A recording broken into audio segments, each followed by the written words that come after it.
এই জন্যই স্লোগান দিচ্ছিলাম যে এই চিটিংবাজ এই রাজীব ঘোষ আমাদের ভারতীয় জনতা পার্টির বহু কার্যকর্তাকে ঘরছাড়া করেছে।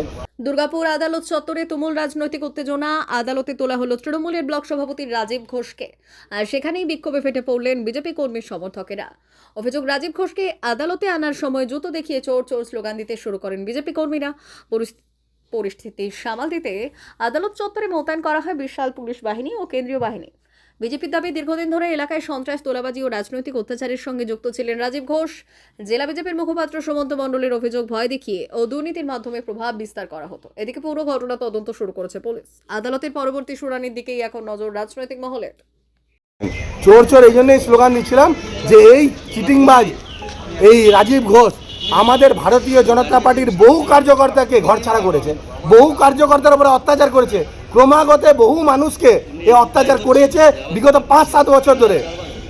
যে কুমারমঙ্গলা পার্কে গুলি চালানোর ঘটনা ঘটেছিল এনার নেতৃত্বে ঘটেছিল। বহু কার্যকর্তার বাড়িতে বোম রাখার মতো ঘটনা ঘটিয়েছে।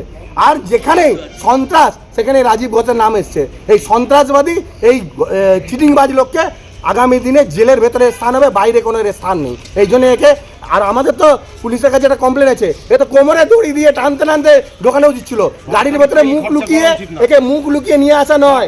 এ লোকে মুখ লুকিয়ে যে নিয়ে আসছে না, এ তো মুখ দেখানোর যোগ্যতা নেই। আর সরকারি তেল খরচা করে গাড়িতে চাপিয়ে নিয়ে আসবে, একে কোমরে দড়ি দিয়ে টানতে টানতে ভেতরে নিয়ে যাওয়া উচিত ছিল। এই চিটিংবাজ জুতো এই জন্য দেখালাম, কারণ হচ্ছে এই জুতো খাওয়ারই যোগ্য, আর জুতোই মারবো এদেরকে, এইরকম চিটিংবাজদের। আমার নাম সুমন্ত মণ্ডল, ভারতীয় জনতা পার্টির জেলা মুখপাত্র।